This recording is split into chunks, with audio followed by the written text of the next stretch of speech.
ladies and gentlemen, have a funny thing, and then I'll You just do your stuff and okay. just ask and Okay. I'll provide some answer. So, ladies and gentlemen, welcome to episode 4 of the Honesty Podcast. So today we have a very special guest. Some people have referred to him as the legend of Venezuela. Some people believe he is a myth, but this myth is a man, and he comes in the form of Miguel Santafé.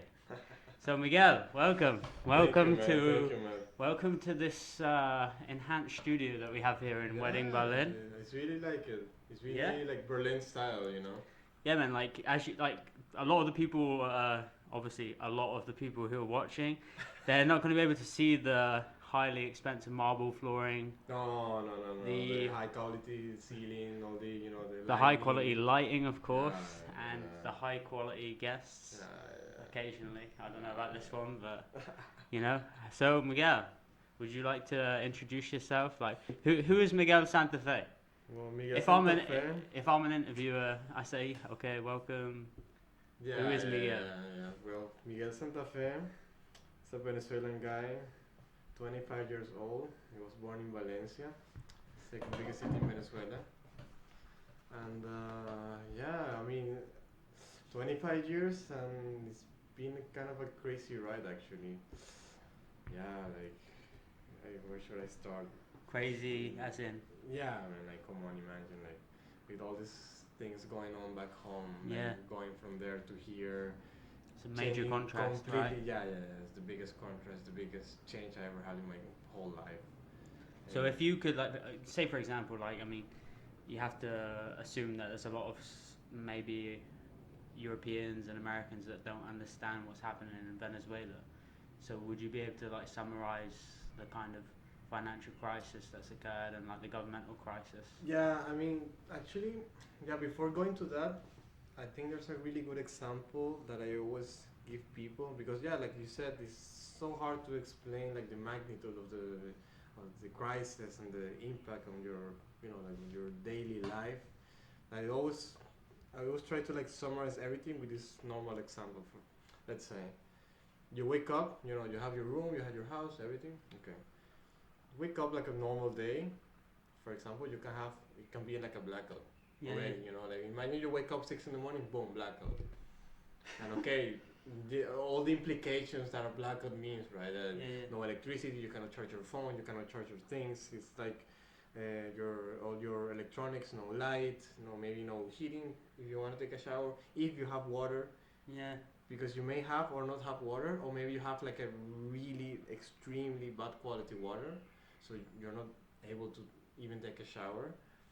Then you want to brush your teeth, you probably, because there's like shortages of like basic goods, so probably you have like a super cheap quality toothpaste or whatever. And if you have to brush your teeth with like normal water, mineral water, you need to buy one, like a small one. You need to get like one of these like 5-gallon bottles. You need to take the glass from there and put it there and brush your teeth. And then you need to eat, right? Imagine you open up your fridge, if you have light, it's not like a blackout, you take it, okay, maybe some eggs, maybe some bread. No, because of course the crisis is so big, shortages of everything, you cannot find bread, you cannot find like even eggs, or it's super expensive, you need to optimize everything. So maybe like a small bread, maybe, or even like just one egg, and you take it, maybe like one slice of ham, 2 slices of ham. And like it's like your daily life is getting like worse and worse and worse. Way more complicated. Then right? you go out, okay, I need to go to work, right? Or I need to study because I'm doing things. I want to do something. I want to do, no transportation. It's like here, for example, in Berlin, that the transportation is like, even though people complain, I mean, from my perspective, it's like, it's amazing. It's incredible how the transportation system here is like so. It's almost perfect. Yeah. And I see people complaining, no, it's 2 minutes late. It's like, okay, it's fine. Because of course, problems are relative, right? Because, okay, maybe for a German person, 2 minutes like delay is like too much.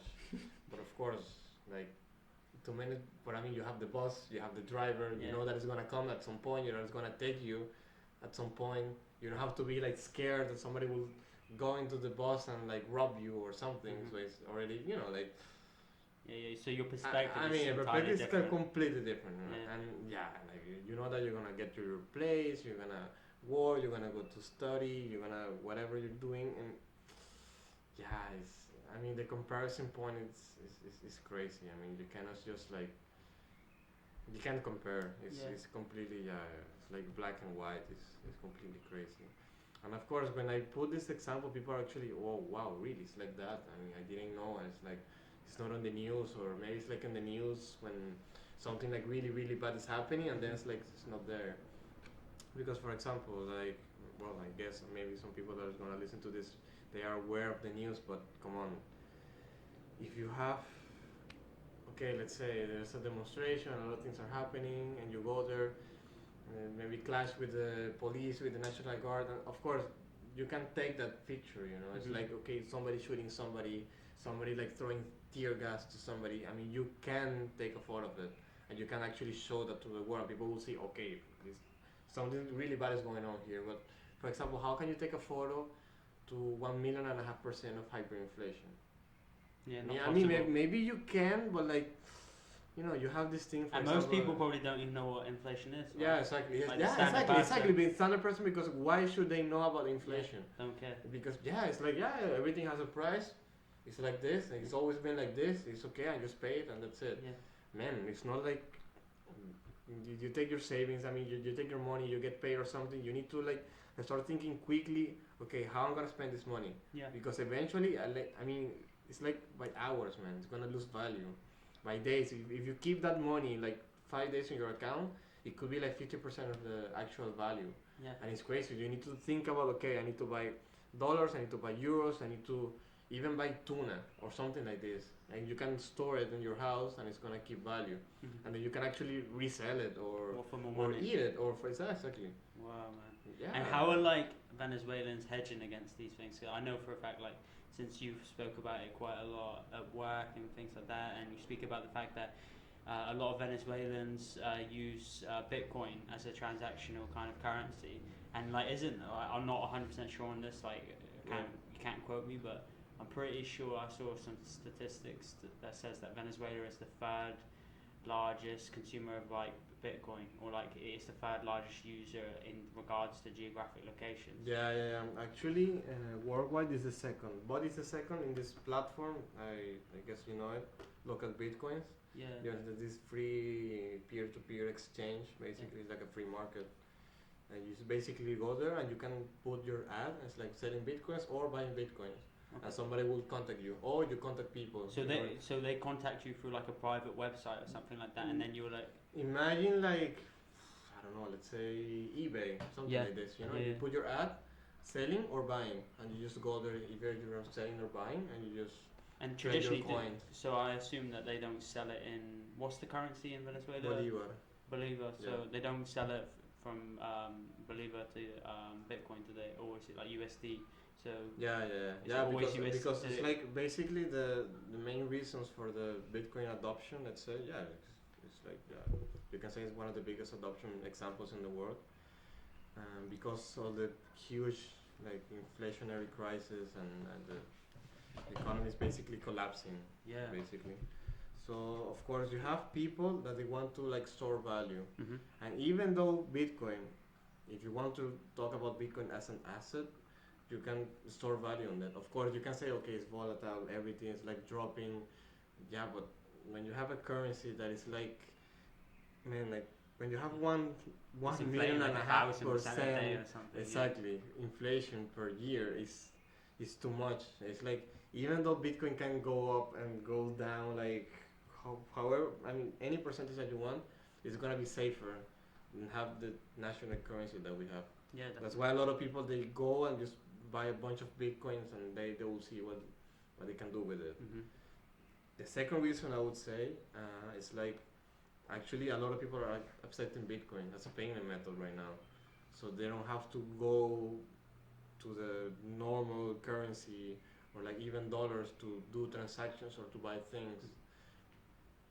A lot of even like fast food services, a lot of freelance people. They're just basically accepting only Bitcoin because it's better. And like from your experience as well, like with this adoption of Bitcoin and the massive like decline in the Venezuelan bolivar, Yeah, like could you foresee like a national adoption of Bitcoin, like from a governmental perspective? Yeah, Like I mean, or do you think like the government would do a dual kind of currency potentially? they actually did already. There's like this thing that they did is called Petro. That is, I mean, they claim that this thing is a cryptocurrency, but actually it's not. It's just like a basic. I think it's even like a ERC20 token. Yes. But I mean, they're basically using this thing as a like a bond basically, because they're not. I mean, how can you call something a cryptocurrency where you cannot even exchange it with Bitcoin? Because But isn't like the thing is with the Petro is like that's like a Russian and Venezuelan alliance under the current governmental scheme, right? Yeah.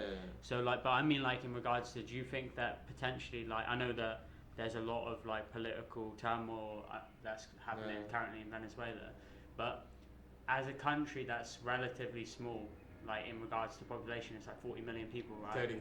So 30 million people, and the transactions, Bitcoin is probably like, it's the second biggest in the world, like as you said. So do you believe that maybe in the future, in maybe 5-10 years time, when we see the recovery of the country, yeah, for sure, because Bitcoin could be something that's implemented? Yeah, for sure, because like I told you, I mean, because of this, all the crisis, the currency is like losing value every day. Of course, a lot of people they're actually using Bitcoin as a mean of exchange, and to pay things, to pay for services, also to store value, and also to exchange. And for example, the huge diaspora that we have right now, like only 4 million refugees. Actually, 2 weeks ago, the United Nations High Commission for the Refugees, the UNCR, they said it's already 4 million refugees. Only refugees, like people like fleeing the country with a refugee status, like officially. And of course, they're more or less the numbers. Some people say 5, some people say they're already approaching to 6 million people that actually like left the country. And because I left the country, but I'm not a refugee, for example, or like officially. Yeah. So like, maybe you are a refugee. Yeah, man. maybe. I've seen the benefits you get at work, and all the bananas this guy steals. Fucking refugee status. Yeah. No. But yeah, of course, so many people, and actually I do it. I mean, I am one of these people that actually sending Bitcoin to people like in the country. Yeah. I send Bitcoin to my mom, for example. Yeah. And how does your mum deal with that? Like, for example, like, did you have to introduce her to Bitcoin? Yeah, of course. And now she understands it. Yeah, Does she send Bitcoin to other people as well? Or does she just use it as a payment system? As a payment system, but also for me to send money to them. Okay. And then they can exchange it. Because, like I told you, because of the crisis, a lot of people, they were forced to adopt this kind of thing, because otherwise there's no other way. Yeah. I mean, there's no cash, no nothing, no payment system, no credit cards. It's like credit card, for example, my dad told me the other day, like his limit, they put like twice the amount of the limit that they can have on the credit card. I mean, the limit is fucking ridiculous. It's like $4, something like this. What, per day? Yeah, no, like the limit of the credit card. What? $4. Yeah, it's crazy. $4. But how many like Venezuelan bolivar is that? I know. That's like millions, right? Yeah. That's insane to think $4. $4 wouldn't even get you lunch in New York. Yeah, that's why I can pay, going to the supermarket and buy 2 or 3 items, like. Yeah, but it's crazy. I mean, it's the collapse of the economy is crazy. That you have to. There's no other way. That's why my mom. I learned, because what's the other option, right? Mm-hmm. I mean, I have no other mean of exchange, any other thing. Yeah. A lot of people are actually like paying with dollars. The country is basically dollarized right now. Yeah. Because of course the national currency is like worthless. So like the national currency, like the fiat currency, is almost become like the US dollar, and then the sub currency is like Bitcoin. the currency is like they lost so much value. Yeah. Actually, for example, let's take like a bill, like a banknote. Mm-hmm. Let's say, I don't know, 100, 2,000, whatever, because already like all the time it's like putting more and more. The actual value of the paper of the banknote It's more than the actual monetary value. So imagine, that's why a lot of people are actually taking the bills. They take it to Colombia, to Brazil, to whatever, to make like fake dollars, even to resell the paper. I don't know what people do with it. Like some people are actually doing like craft bags, hats, like Wow, I can show you photos. I mean, it's crazy. It's really Whoa. it's insane. Really, like I've seen hats, I've seen bags, I've seen what else? Like necklaces, like it's insane. Because it's no value, man. Man, myself, even though I left almost 2 years ago, it was already like the crisis. You could feel the crisis. Uh-huh. Man, I was going around with like huge packs of money, like walking around like Floyd Mayweather. yeah, exactly. But I mean, it's like we're rich men. No, it's not like this. I mean, like I have to have like a bag or like something to carry some cash to pay. I don't know. For example, if you go somewhere and you need to pay for the parking, for example, man, it's like huge packs of money, man, of cash, like 1, 2, 3, 4, 5. I mean, so many that you need to carry them because otherwise you won't be able to pay anything. So imagine, how crazy it is to actually live in a country where you cannot just think about paying things. Man, when I came to Germany, it was like a shock to see coins again. Yeah. Coins, man, a coin. Wow. Me. Why? Because you've been carrying around big stacks of Yeah, cash. exactly. It's like, and I'm not used to carry cash because, of course, the situation, no cash, no nothing. Yeah, I was kind of used to pay with card everywhere. I have like cash, but like only for like extreme like, emergencies. Yeah. To pay with cash because actually you can buy cash in Venezuela right now. Yeah. I mean, you can pay. Okay, I give you 100% of the value. So let's say, man, I can even put it in an example. Let's say 1 million national currency, 1 million bolivares. Okay, I will give you 2 million. But give me the cash. My mom told me if you go to the butcher, if you go to the supermarket, whatever, if you pay something with cash, it's way cheaper. It could be even like half of the price than if you pay with card or with a bank transfer, which is really common to pay in Venezuela because sometimes the terminals doesn't work, people don't have any cash, prices are going up all the time. Yeah, okay, how much is it? Okay, boom, transfer, that's it. Send me the caption, WhatsApp. I mean, it's crazy. All these like small things that, if you think about it, and you try to like put yourself in this situation, 95% of the people won't be able to understand like how actually is to live in this situation because it's insane. It's insane. Incomprehensible, right? Yeah. I mean, it's insane. I mean, even for me. I mean, the other time I was talking to my mom, and it actually was. I felt like kind of bad because, of course, I'm here and I'm leaving, and I'm doing so many things. But my mom, because there was like a shortage of gasoline, there's no gas basically. So you need to think through. Okay, if I take the car, I need to be as effective as possible to get food, chicken, whatever, rice, flour, anything. So I need to find like people that closer to me, like small supermarkets next to me. You need to actually think about everything. So if I go here, maybe I will find something because of course you need to go 2, 3, 4, 5 places to actually find what you're looking for. And my mom was like, I don't know, Miguel, what should I do here or there? I can take my car. And I was like, Mom, will take a taxi. I can pay for it. She was like, Miguel, what are you saying? It's like, there's no taxis here. There's no cash. You cannot pay with card because there's the wireless terminals that doesn't exist. I mean, almost like you can't see. If you see one's like very few. And there's no taxi because man, if you get like a flat tire, that's a tragedy. To get a new tire, to get like oil to put like to do the maintenance on your car. That's the thing that all people the cars don't think are about, super right? old because there's no cars because since 2008 there was like a prohibition to import new cars, and of course with the decline of the economy there was no production, so there were basically no cars. Some people start like importing some cars. You can see them around, but it's not like you can go to the car dealer. It's like, yo, I want a car, give me a credit. I mean, there's no credit, no cars, no maintenance, no things to do the maintenance, no actually people to do the maintenance. If you go to the workshop, it's like nothing. You can see nothing, man. I mean, it's insane. So imagine, like I told you, like living in a country with all these normal things are like not normal. I mean, it's like the country where the ordinary becomes extraordinary because it's insane. It's everything. Because everything Struggling is limited, with the internet. right? Everything is limited. The internet is limited. The lighting. Yesterday, I was watching because now there's the Copa America, like the America Cup. It's basically like the Euro of South America. And I waited until 2:30 a.m. to watch the match. And like at 1, I was texting to my mom and my dad. I was like, yeah, finally the light is back now.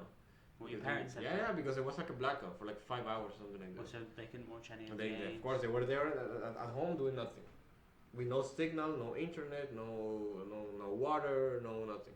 They're just waiting, you know.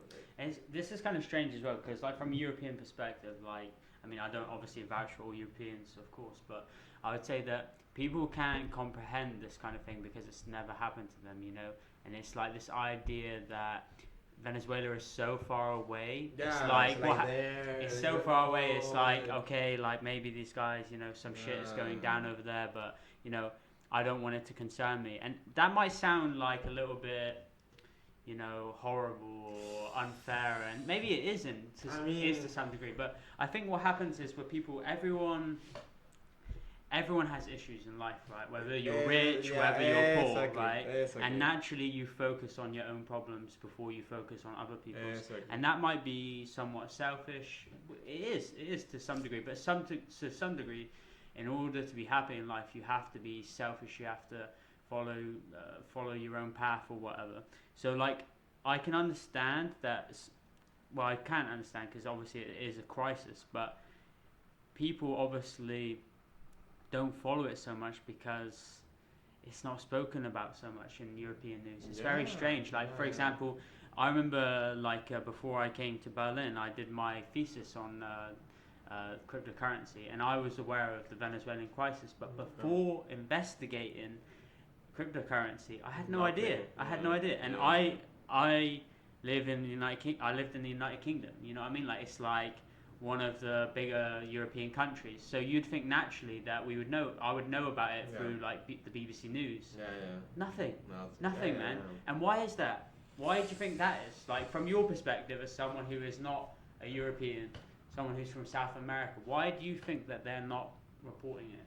I mean, the thing is, they actually report, but when like a major event is like going on. Yeah. But because like I told you, it's really hard to like.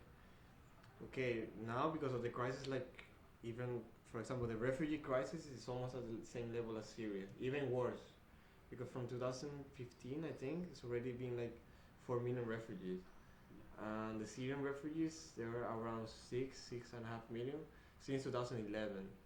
So if you think about it in terms of like time and amount of people, it's like even worse. More concentrated. Yeah, right? It's more concentrated. As like for example, Colombia has already more than 1.5 million refugees.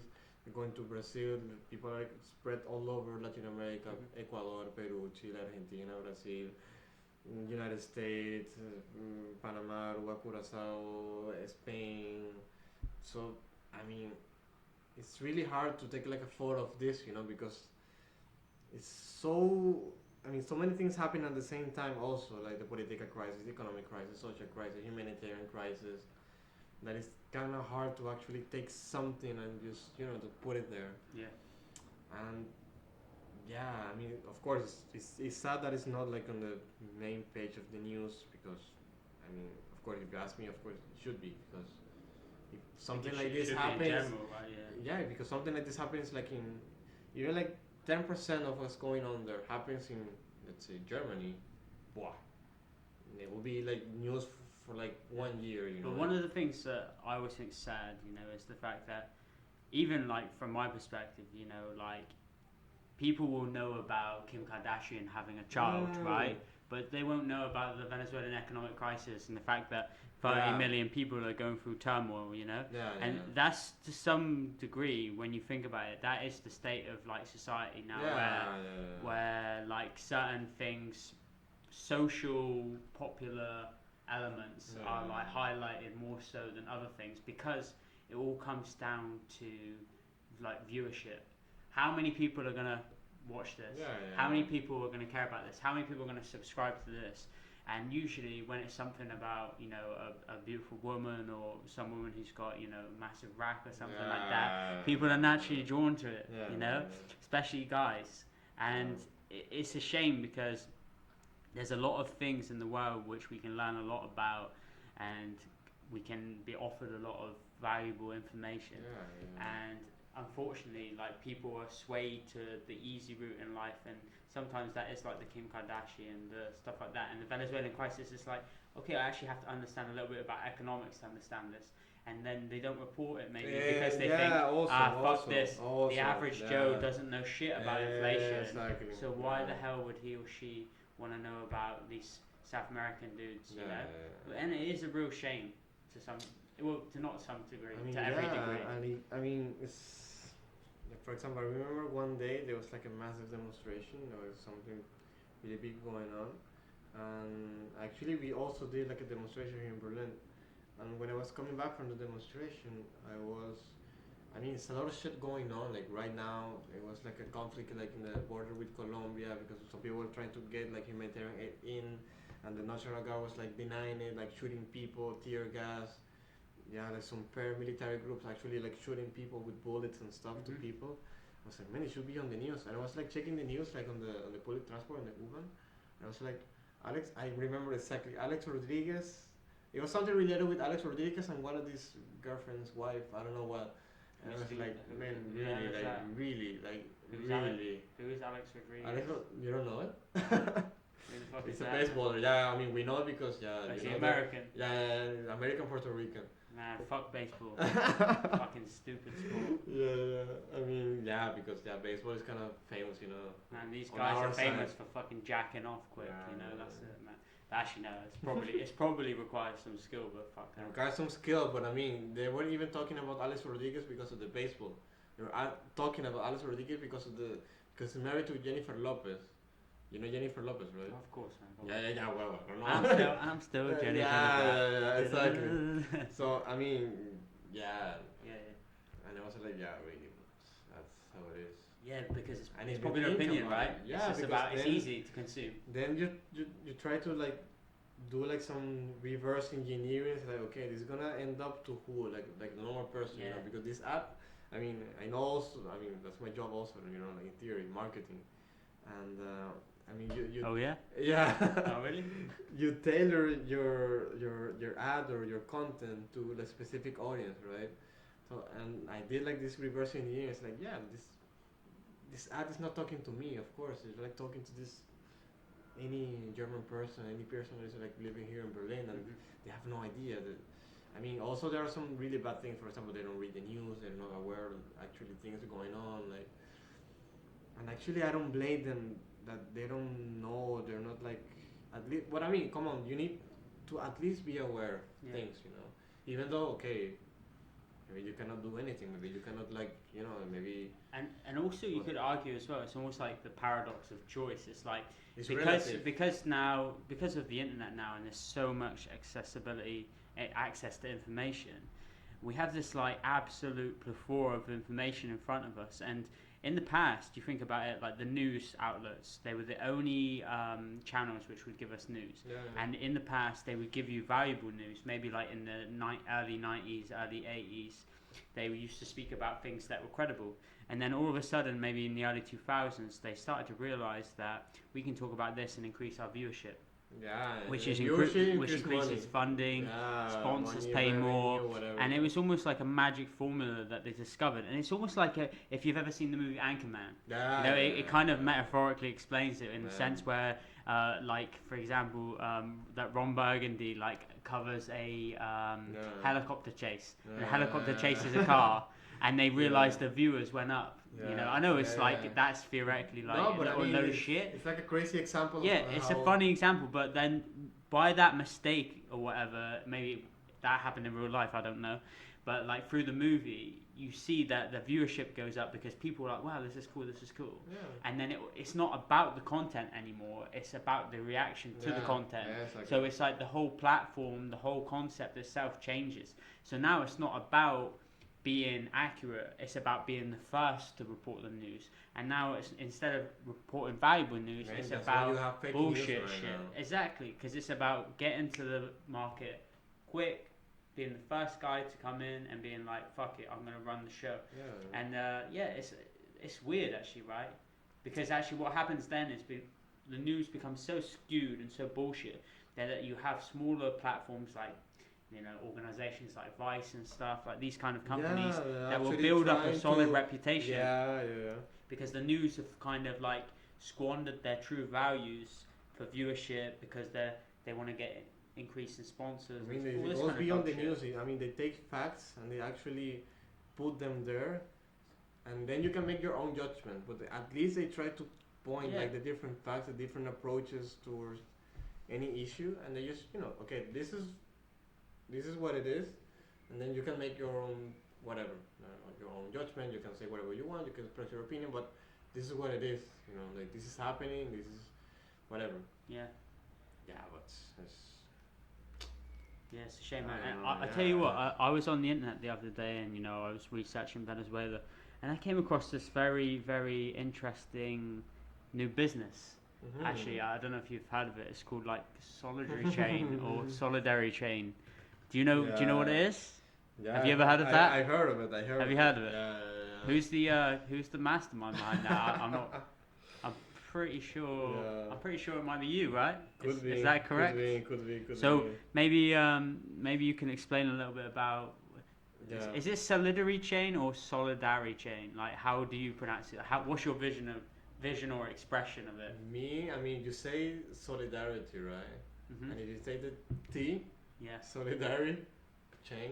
Solidary Chain. But yeah, come on, you can pronounce it however you want, right? Okay, It's nice, like, man. it's not like That's good for the British people. like you know. official, yeah, exactly. yeah. I know. A Yeah, little you bit should more know. comfortable saying Solidary Chain. Yeah. Or maybe that's just me. Actually Maybe no, that's but me. I mean it's like a good solidary, you know, like Solidary Chain. with an accent, you know. Yeah, and the Americans go, Solidary Chain, baby. That's like a southern accent, man. Yeah. That's like for like That's I the don't only know. one I can do, man. Yeah. It's legit. So what is Solidary Chain? Yeah, basically it's like a project that I was doing with one of my former associates, like partners in Venezuela right now. And yeah, because of course when I was like living there, of course I have like two lives, you know, like one life here and one life there. Yeah. And there, well, of course, long story short, my dad has been like super involved in politics, and of course, eventually I also got involved in politics, going with him here, there, meetings, people, actually helping him communications. Then he's like in this political party. Then I started to, you know, like join first as an activist, then as a youth member. Then I was actually, you know, like working with like congressmen, like senior people from this political organization. And yeah, of course, I started to gain traction, you know, how people say nowadays. And yeah, some people actually knew that I was like, you know, like working with like communications and doing certain things.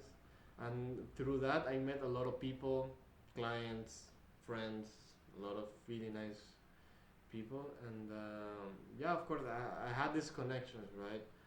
And with this friend, I call him a friend, Nestor. He's actually the organizational secretary. Yeah, that would be the translation of the political party that we're like working with. And he's working like really close with my dad, all the other congressmen that I know, and he's really involved in these humanitarian activities right now. And this, you know, like they have, it's like for example, that's how everything started, because he started to work with this like in a partnership, like with this organization that is basically they have. I mean, they call them. I mean, we call them. We label them as food shelters. Basically, like a dining room. Mm-hmm. For like, let's say here in Bedding, let's say this is like a poor community, like really really poor community. It's a rich community, man. Yeah, super rich. And yeah, let's say that we come here, right, and we made like a census. We come here, you know, we start like scouting all the people, and we start like gathering and making like a small list of all the kids that are like in a state of malnutrition. They're not going to school, they're not eating properly, they're eating like, for example, like once per day, things like this. And we say, okay, basically, okay, in betting we have, for example, 50 children. They are not eating properly, eating once per day. They're not having their daily amount of like calories needed, to be able to grow and develop themselves and so on. So we take one house, because of course the idea is to work really close to with the community. So let's say here in Mite we found like a lady, I don't know, like a random lady, and she wants to work with us. And for example, she can say, okay, you guys can come to my house because I have a big backyard, whatever. You can put some tables, you can put some chairs. I have like a big kitchen. You guys can cook, and we take a lot of food, like supplies, and we take a bunch of volunteers that are working. And what they basically do is taking all the supplies, of course, from donations, from people like from abroad, from people from inside, even like producers. For example, if you're producing, I don't know, like chicken or I don't know, meat or vegetables and things, yeah, they donate like, I don't know, 5%, 10% of what they're making like per week or monthly, whatever, and they give it to you. And it's like you gather everything, and then you take all the kids, and you can actually make a plan. And we have like a team of nutritionists and all these people. They actually make like a diagnosis of all the kids and all the, yeah, the like an actual like diagnosis. Like, okay, this, for example, this kid is eating once per day. He's having this amount of calories per day. He needs these vaccines, for example. He needs this type of vitamins. He needs all these like nutritional facts that like a small kid needs to actually be able to grow up and develop himself. So what we do is, my associate Nestor, he's working with this organization. It's called Alimenta la Solidaridad. It would be like feed the solidarity, maybe. Yeah. So he's working with this organization, and then we say like, man, why don't we like give it like a small twist? What can we do? Like with all the things that we know. I'm working here with blockchain. We know about crypto. We did some mining stuff back in the day, and he's really involved also like in crypto. He knows about like blockchain, and it's like, man, let's try to figure out something. Let's think. We came up with this idea of like having like a platform. GoFundMe, right? Yeah. Yeah. Basically, man, let's do something like maybe like a GoFundMe when people can actually, like register some projects, humanitarian, crypto. We took all these ideas, and then we came up with this platform that, yeah, it's called Solidary Chain. That basically, yeah, like I said, it's like a platform where humanitarian organizations or humanitarian projects, they can register there, and yeah, they're basically in our platform. And what we do basically is, okay, you have your project, right? You can be on our website. We can do promotion for you and everywhere, social media, advertising, and then we're gonna allow people to donate only with cryptocurrencies to particular projects. Of course, right now we have one. This project that I just told you. People can donate to this project. We're already talking with some other projects. For example, to give like to change or like to actually fix also in super poor communities, like people's houses, because yeah, we're living super poor conditions. For example, like wooden ceiling, and they have any floors like dirt, and like the actual soil. And yeah, these people cannot live in these conditions, right? So we're actually trying to have as many humanitarian organizations as possible, so we can actually be in our platform, so people can donate only cryptocurrencies to certain humanitarian projects. And of course, we just started. We launched it like 1 month and a half. Yeah, okay, 1 and a half. And yeah, already gaining some traction. Like on the website already. Yeah. Like a lot of people are actually checking out, like social media. Also, like in local media, like some radio interviews that we had already. And yeah, I mean, the idea is to scale it, like slowly, because of massive adoption of Bitcoin, like we talked in the beginning. So a lot of people can actually donate like $1, $5, $10, whatever. And yeah, I mean, every donation that we take, we exchange it, and we can actually pay with Bitcoin to producers, to the volunteers, to all the people that are actually like helping us to build this platform to every specific project. For example, if you donate to this project of like the for the kids, you know, like to feeding the kids, you can do it. If you want to feed, I mean, in the case that we get this other humanitarian project that is like fixing like poor people's homes and all these things, you can donate to those projects. For example, if you have like a project for, I don't know, like for animals, for like poor dogs on the street that are actually like suffering the crisis also, you can actually donate to this project, and that's the idea, you know, to have like a lot of projects. Yeah, exactly, and you can basically choose which project you want to donate. And I guess like that, I guess is a cool concept with that as well as the project that an individual chooses is like kind of a reflection of their like, behavior, exactly. maybe a reflection of their values, right? So like, for example, for me, if I wanted to like donate, maybe I would donate to like children or something like that. But then maybe you'll have someone who, you know, really loves pets or and to wants to animals, ensure that exactly. they have, you know, a good life as well. Because obviously, like, I assume that, you know, animals are going to be more neglected than humans in this kind of financial state, you know, and that's an unfortunate fact. So I think it's very admirable, man, that you're doing that, because I think the thing is that you're in a position where like you're in a position where you don't have to do anything because you don't live there, you know, and you're far away. You can do what you want, but I think that's nice because like you're in a position where you don't have to take responsibility now. You got like you essentially are living the European dream. But it's very admirable that you are stepping back from like your comfort zone and stepping back into the fire, and saying, look, I wanna contribute. I want this to be. I want to make sure that these people increase the quality of their life. You know. Yeah, I mean it's like a responsibility because. I mean, also I was like really involved in politics and also like doing things with like people, like visiting really poor communities, like taking photos and like doing some work there, and then you see wow, like people, so many photos that I have that it's like I can't even look at them because, I mean, take me like back there and it's like I can't even imagine. I mean, if 2 years ago it was already like this, I can't even imagine how it is right now.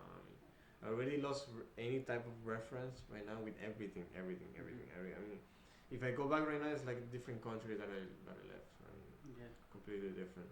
But you've been through hardships as well, right, in your own country. Like I remember, for example, I came to Berlin like what 5-6 months ago now, and I vaguely I don't vaguely remember. I vividly remember one of the first conversations we had. We were speaking about Venezuela, and that was basically because of the research that I had done before. And I remember maybe as we became better friends and stuff, you were telling me about like, you know, the rioting in the country and stuff like that. And you said, I remember you said to me you got shot, right? You got shot. I was like, man, this motherfucker's 50 Cent over here. Didn't get shot 9 times, but she got shot 1 time, right? But still, motherfucker's got 9 lives. Yeah, actually, but. And what's that like, man? It's not the best like story to tell, because people will say, but I mean I got shot, you know, I can tell you. Yeah, they make it. But come on, I mean it's not it's like a really bad memory. Come on, like super painful. I mean I remember it was like the 3rd of May, 2017. I was like, it was like a demonstration like really close where I live.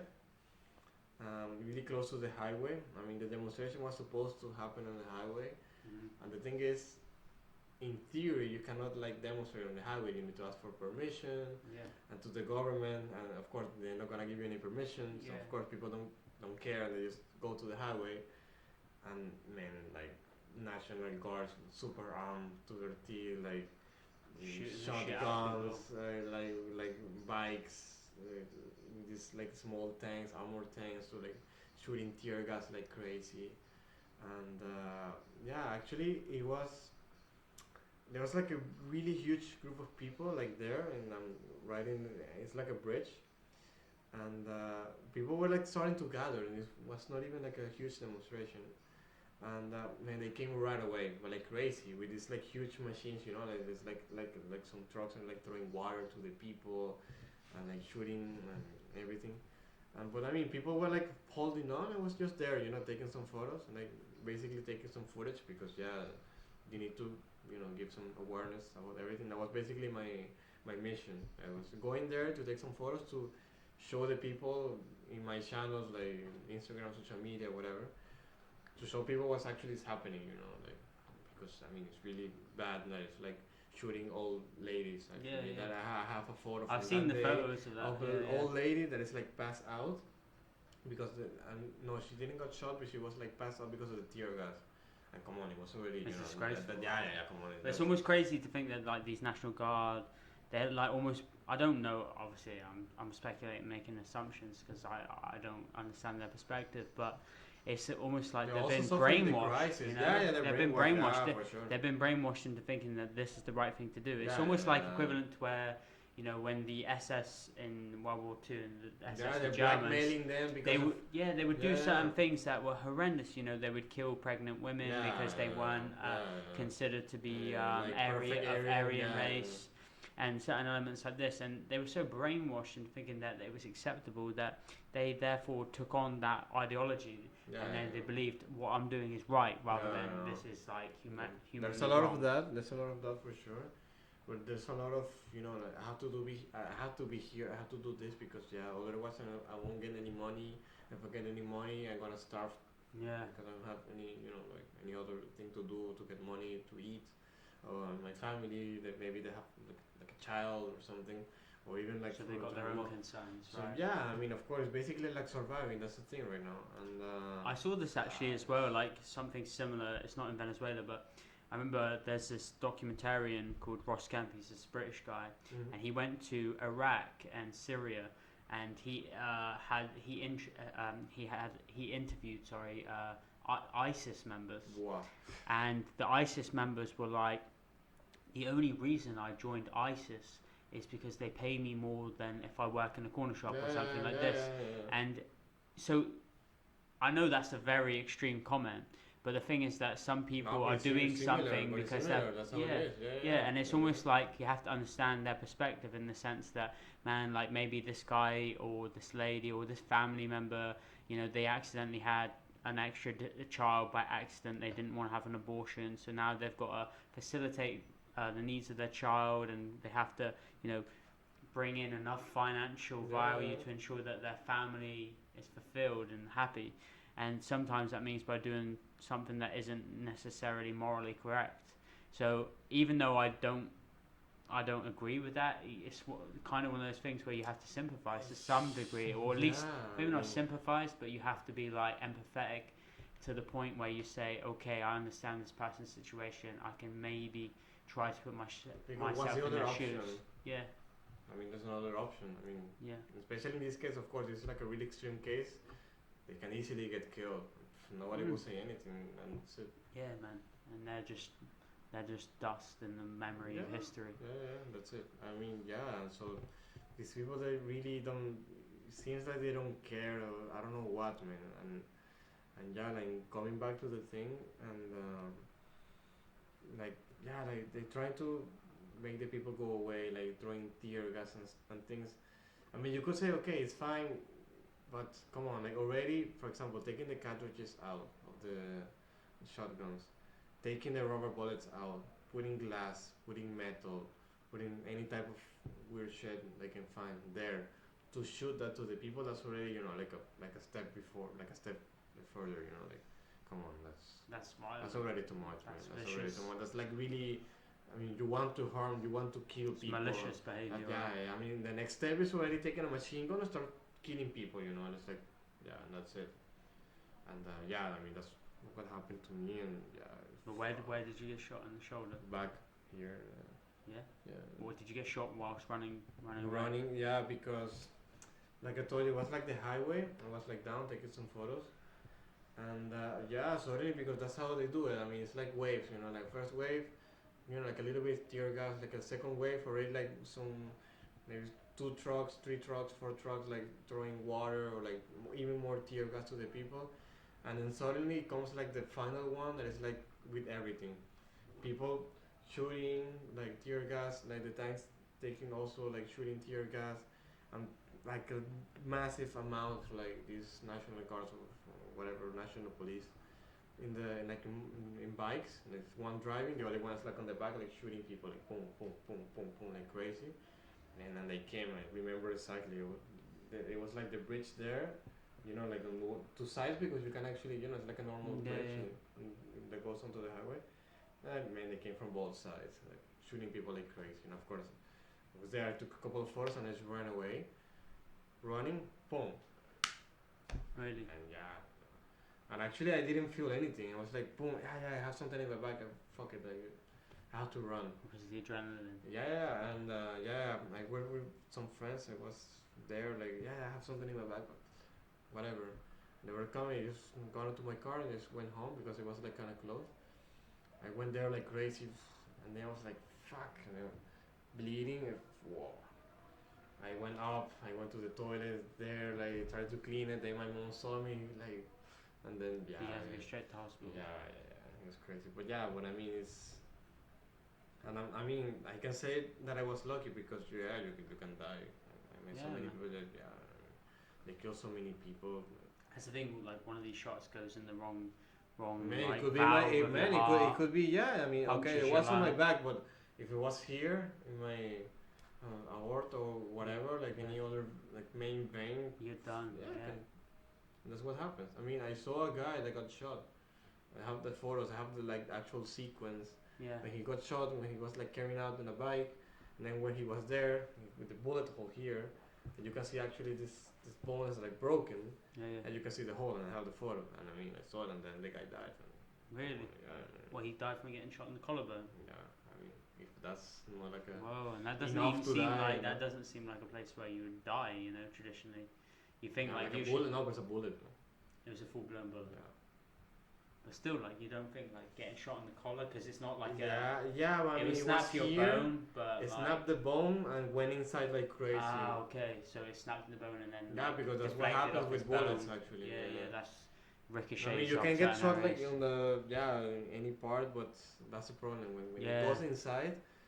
It's like hitting something, and when it hits something, it depends what you have inside, and it goes there. Yeah, that's disgusting. Crushes the bones, and it's like bouncing inside, and yeah, man, that's kind of vicious. And I mean, like that, like many other cases. For example, another time, I got like here, as you have this card, a small card, like a tear gas canister, but like a big one. It was like a grenade, like a really really big one. I supposed to last for like I don't know, like 10 minutes, like throwing gas. Man, instead of like shooting how it's supposed to be, like according to human rights, shoot at people. They shoot at people like directly, boom. Yeah. Yeah, and of course it was like bouncing, of course, and they shot it. It bounced to something and hit my ankle. Yeah.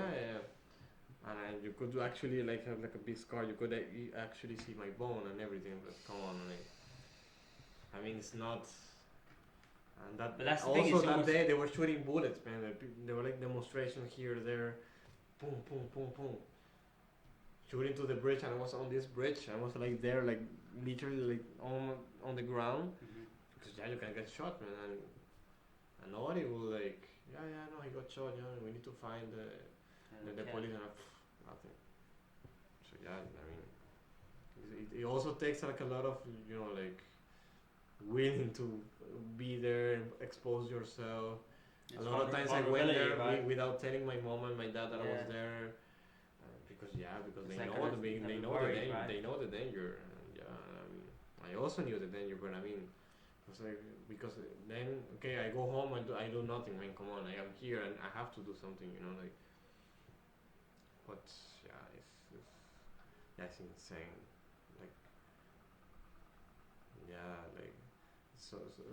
So many like problems like in your daily life, the economic crisis, the political crisis seems to have like no solution. And plus you try to do something, as a civil society, you go out, you demonstrate, and you get shot, you get like. Yeah. For me, like personally, this is the beauty of doing this podcast with me, man. Because like, in my life, I might complain about. Well, to be honest, I'm not much of a complainer, but there'll be things that I'll be annoyed about. Maybe like someone says some shit to me, or acts in a certain way, or something happens, and this is the beauty of the podcast, that it's about perspective. Like the fact that I speak with you and I understand, this motherfucker's got shot, he likes to steal bananas, like he grinds at work and stuff like this. But the thing is, it's like one of those things is whereby just sitting back, listening, trying to understand the perspective of other people, you can start to be like, okay, maybe the problem that I think I'm having isn't really a problem.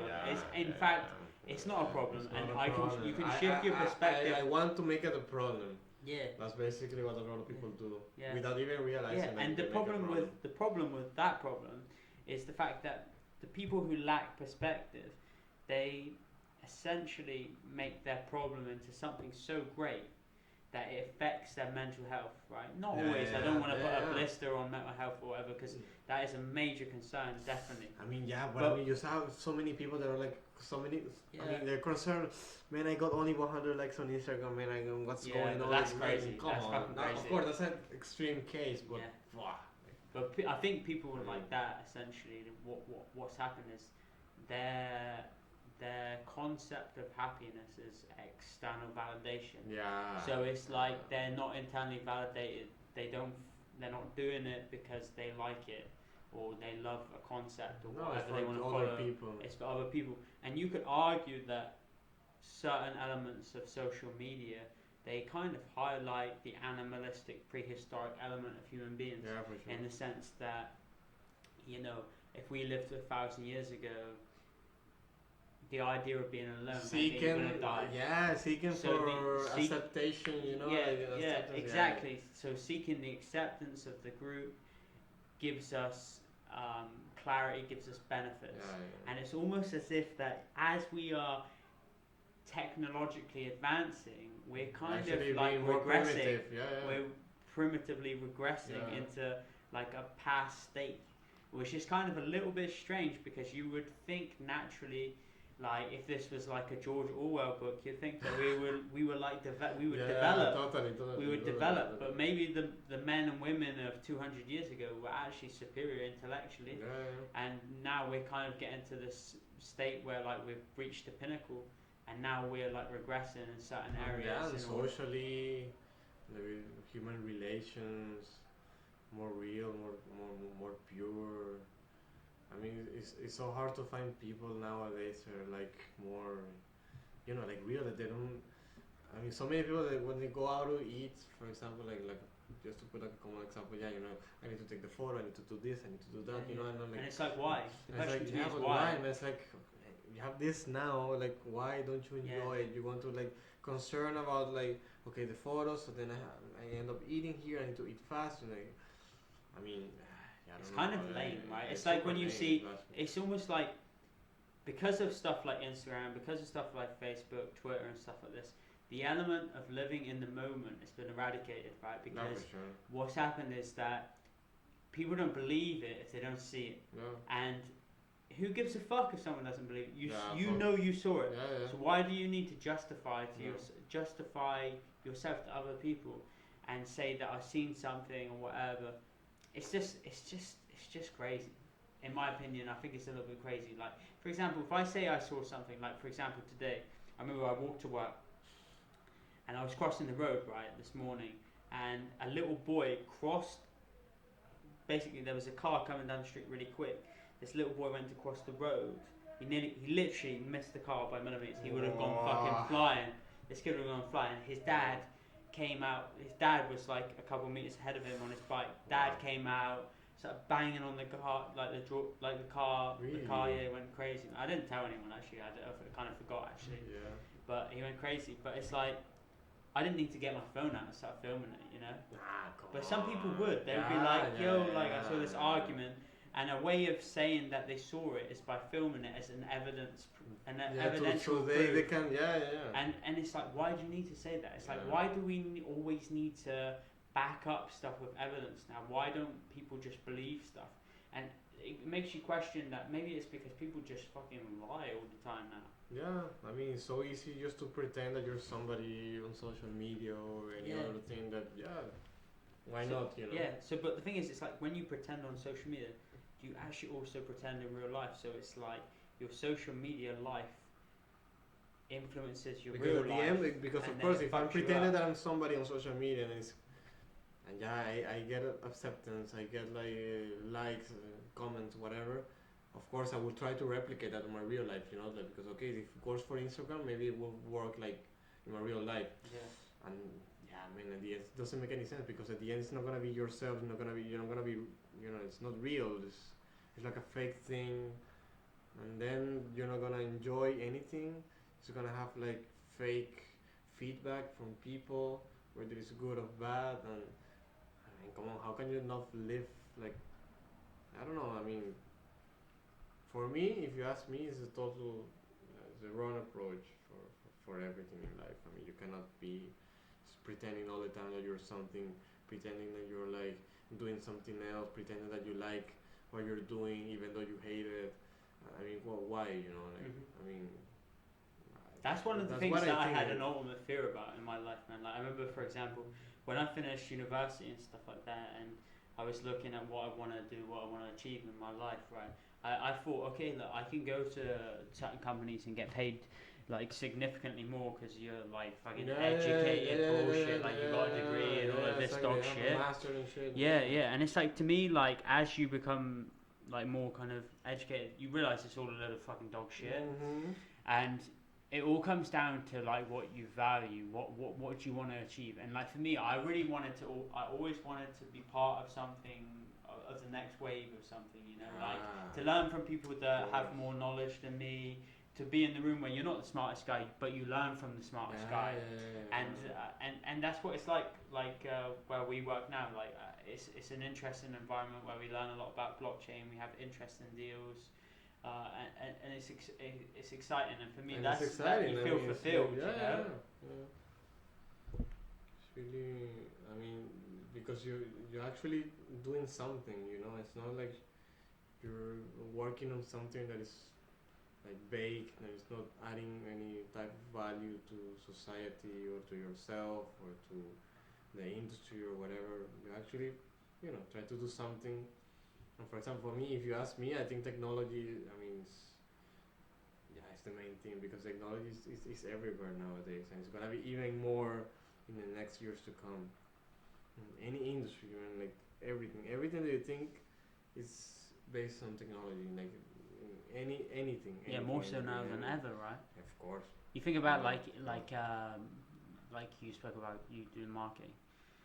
Everything is based around like Google Analytics. You like studying Google Analytics. How can you formulate strategies based on that? It's like everything is based around technology now, and that's it. You can either fight it or you can like join it, and most of the time you have to join. You have to join, and you have to catch up with the trends and what's going on. Like you know, like the latest things, the apps, the different. The algorithm, the tools that is like if you take this and this, you get this, and I mean, I'm like, of course it's really interesting, but at the same time it's like wow, it's like I mean nobody would ever imagine 20 years ago that it's gonna be like this now, you know, like and that's what's exciting, but at the same time it's like maybe not that exciting about technology because okay, that was like 20 years ago, and look where we are now. Where are we gonna be like in 10 years, in 20 years? Nobody knows, right? Nobody knows, man. If you ask that exact thing, if you ask that exact same question before, 1986 and Tim Berners-Lee invention of like the World Wide Web, man. I don't know if it's 1986, maybe it's not, but it's like CERN. What do they call it? CERN Labs in Switzerland or whatever. They created like the World Wide Web, and man, when these guys like Tim Berners-Lee and all of these guys in field, did they envision that in that moment that the internet and the World Wide Web and the HTTP, all these kind of things, did they think that what they had created would be so substantial? Like when you think about it, the World Wide Web, the internet, some of the most powerful businesses that have ever walked the planet, like Google, Facebook. Like we see Facebook with their Libra coin coming out or whatever the fuck that is. and it's like these companies are implementing things based on the concepts of ideas that were formulated in the minds of certain men and women 30 years ago, you know. And it's kind of crazy to think that the idea that was conceptualized in the mind of a man 30 years ago is now developing businesses that are worth hundreds of billions of dollars. And how insane is that? And to some degree that makes you think, wow, if this guy didn't come up with this idea, this woman didn't come up with this idea, then who would have come up with the next idea and the next idea that built off that? The game that comes from Facebook. It's like an evolution of the fusion of innovation. It's an absolute madness when you think about it. And the funny thing is, like, we were born in this period where we sometimes sit back and we say, you know, it doesn't feel like innovation is that fast. But then when you step back and say, you look at the timeline and you look from the Industrial Revolution to this period, human evolution has grown so quickly over the period of 200 years, more so than any other period ever. And we're like right in the middle of it. It's almost like, do you remember when you were a little kid, maybe you had a Game Boy Color? Yeah. I had a Game Boy Color, man. I used to play Pokemon Red. Man, now I have a fucking Xbox One and I play fucking, what's it called? PlayerUnknown Battlegrounds. Man, the graphics are so fucking enhanced. But like in my mind, I think, oh, it's a piece of shit, you know? Because you expect more. And that's the thing. We're of a generation of high expectation because we've been on the ladder of evolution in regards to technology. Like we're constantly seeing things evolve, so we never get used to anything. So we're constantly in a stage of adaptation, you know, where we're constantly like whether that's like learning how to type. You know, being a little kid, I remember taking like typing lessons, and then all of a sudden I started playing RuneScape, and then bam, I'm typing like a motherfucker faster than everyone in my class. Without seeing it. Yeah, without looking. I remember being one of the first kids to type, looking up, being like this. Man, like, how is everything? I want to sell these rune scimitars for 50k a piece, you know? 50k. Yeah, and it was like, that was it. It was like back in the day. Well, actually, that's a good thing about our generation, I would say, because we learn by doing, man. Okay, that's for sure. But I mean, I remember, man, like, having like of course, I remember having no computer. Like, having one computer with Windows 95, I don't know what, 98. And Microsoft Encarta, I don't know if you remember it. Encarta? Like, What the fuck is that? Is that some fucking South American no. brother? It's from Microsoft, man. Is it? Yeah, it's like encyclopedia, but maybe it was like a different name for Latin America, I don't know. But I think your parents bought the fake copy, man. Like a copy. Actually, it was a copy. It was a copy for sure. It's a fake. Yeah, but I mean... my grandma had Windows 95, and then we had 98. And then but this was in like 2001. Well, this shit wasn't like Google, man. It was like a diskette or it was like a CD. I think it was a CD already, but I mean, still, it was like the encyclopedia where you have everything. Really? Yeah. Look for it, Microsoft Encarta. Man, come on, it's like I don't know why people here in Europe don't know it. Nah, man, I think I have heard of it, Encarta, but it's not like something that like. That was Google for me, man. They had everything. Really? Man, I spent hours in that shit. They put the CD on and it was like everything. Maybe you guys didn't have Google back then, I don't know. No, of course not, man. Google was invented in like 2000. No, not 2000, it's 90s, right? Yeah, but it was like officially up and running like 2002 or something. I don't know, man. I can't even quote it. Yeah, come on. Like, I mean, I remember 2003 when I got like a proper computer like for myself. I do remember actually using Yahoo a lot when I was a kid. Yeah. That was like the shit back in the day. Yahoo Chat. And do you remember that Ask Jeeves? Of course, man. Jeeves. Wow. That was AOL. America Online. AOL, it was first. America Online, was the top dog internet service provider. Yeah. Everyone had that in the UK, and then everyone either used the AOL search engine or the Ask Jeeves.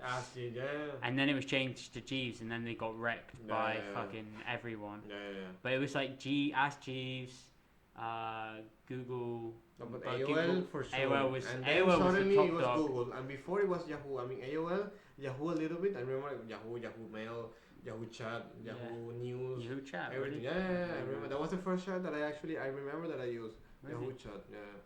It's weird, right? How these before guys MSN. MSN was the shit, man. Yeah, that was MSN, later. MSN was later. basically the original WhatsApp. The original WhatsApp, yeah.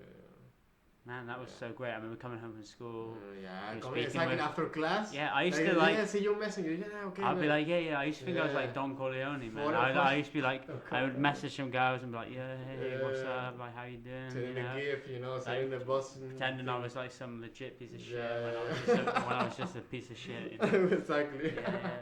Fucking hell, MSN, man. No, yeah. These are reminiscent days. Yeah, of course. It was wow. Man, I used to be like lame as fuck on MSN. Like I used to like, for example, like do you remember like you used to have a name like a bio link or something And like a that? lot of people they put like a parenthesis, like a dash here. And I used like, I used to write like my shit. name like I used to write like Matt Wesley, and then what I used to do is like I'd write something like top 3 friends, and then I'd put a star and then name and then a star, star name star, and then for example if someone didn't message me for a while who was in my top 3 friends on my bio, I'd be like, bitch, you didn't fucking message me this week. Fuck you, I'm taking you out. And then he or she would reply and say, yo, why you take me out of the name? And I'd be like, bitch, you didn't reply to me, fool. And then for example, like you keep changing based on the fact, based on communication. It's absolutely fucking crazy. But fuck, man, funny times. When you have like a girlfriend, and it's like like you put the name like with And the the hearts. hearts. Oh my god, man! How universal was this? Yeah, man, come on. Man, we lived like it was 4,000 miles away, but we did the same. Yeah, same exactly. bullshit. That's How crazy is that? yeah, because come on, man, it's like human behavior. It's the same thing. It's not. That's so funny, though, It's, right? yeah. Putting hearts in the bio on I MSN. remember, Yeah, I remember that as well, man. It's so funny. I remember like it was yesterday, man. Like coming from home, like Yeah. I mean, Wow. yeah. I actually miss Good kind of times, times yeah, like that. good Like, time, for example, I remember I was going through some website online, and I found this like reminiscent picture of like it's a cartoonized image where like there's a young boy, he's playing a PlayStation 1 in his bedroom, and he's got like all of his Rockstar posters up on the wall, like Eminem poster or something like this, and he's got his PS1 controller without an analog stick, right? Like a vintage. Without an analog stick, man. No analog stick. Yeah, I just remember the I had it. up, I had left, it. right, down there. Yeah. And Up, he's down, got left, the left. big fat TV with the back on, like the fucking 40-inch back in. Me too. And me too. I screenshotted that, and it's my screensaver now, because sometimes I look at it and it gives me this feeling Send it that to me, like shit. yeah I'll send it to you, man. It's my background on my phone, It's sick, and man. it makes, when every single time I pick up my phone, like I get Wow. this kind of memory of my childhood. Like I remember when I was a little kid, me and my friend James, I must have been about 8-9 years old. We used to hang around in the street, right? And there was these 2 houses, right, in the alleyway, in this alleyway, and we used to like Spider-Man jump up the houses, and we used to touch the fucking roof of the house. So we were like 12 meters up in the air, and we would like jump, and then touch the roof of the house, and then come down and jump, and then after that we would play our Game Boy Color for like 7 hours, in the street. We didn't speak to no one. We didn't speak to my parents. My mum couldn't ring me. We didn't have any mobile phones. There was nothing, and it was like once you left your house in the early 90s, like in the late 90s, early like 2000s, nobody knows anything about no it. one It's like knows you're where on you don't yourself. exist. Yeah, exactly. You don't exist anymore. As soon as you leave your house, bam, you're free. The only thing, maybe if your parents know that you're like going out with a friend, but they know where you might be. Friend's house. Yeah. And then maybe And they they will kill call their parents. Yeah, exactly. The parents, where's Miguel? Yeah, I don't know. And then like 2 hours later, you go there, just to drop your friend. I miss these things. Yeah, I miss ringing up my friends. I always remember ringing up my friend, like my mate Dan. I'd be like, I'd ring up, so I'd be like, beep, beep, beep, beep, beep, and then his dad would pick up the phone and be like, hey, Dan, this is Mr. White. Who's speaking? I'm like, hey, Mr. White, it's Matt. It's Dan there, please. And he'd be like, hey, Matt, how's it going, mate? You alright, bud? How are things? And I'm like, yeah, alright, Chris, how's things going, mate? How's it? And it's like, you had to learn how to be polite to people. You had to learn how to have some kind of social etiquette. How to talk with parents. But now, man, Can you imagine fucking knocking on your friend's door? No, It'd be impossible. awkward. Man, It'd be awkward. Yeah, touching the ring bell or shit. Yeah. Nothing, no. Even calling the house phone on your mate, you'd be Yeah. like, no, his mum would why? answer and he'd be like, what the no, fuck? I don't Why want would to I talk to do your that? parents. Like, Yeah, no, yeah, like, but no. that's it. Why would I want to talk to your parents? We used to talk to people's parents, Yeah. right? And now we're all of a sudden like, oh man, I wanted to speak direct. Yeah. It's yeah, like cut out the middleman, Yeah. you know, eliminate the fucking unnecessary intermediaries, and just Yeah. fucking get straight to the point. But it's strange. Straight to It's the point, strange. it's like having fun with your friend. That was the Exactly. thing. But how strange is that? Like, I actually kind of miss those things, but also because everything's changed now, I kind of like the way it is. I mean, yeah, of course, because you know how to deal with it and in your own way, you know. But come on. But younger kids I don't know how remember to it do was it the now, same. Man. I right? have my friend Adrian, man. He was living like 4 houses away from mine, and Just run knock on their door. yeah, man, not touching the ring bell. Dun dun dun dun dun dun dun dun. It was the ring bell. It was And like the a fancy parents one. answer the And yeah, my mom goes there like whatever, and he was like, Yeah. yeah, come here. Or we used to open the because we had like automatic door for the garage, and open, yeah, he come. Hey, what's up, bro? Whatever, and like yeah, like or I calling miss that kind or of thing. whatever. man. It's like Knocking that. on your mate's door and being It's like, bro, see you "Hey, how's tomorrow it?" at 2 p.m. Yeah, and that's and it. they turn And up. That's it. They turn up. And they tomorrow fucking turn at up. 2 p.m.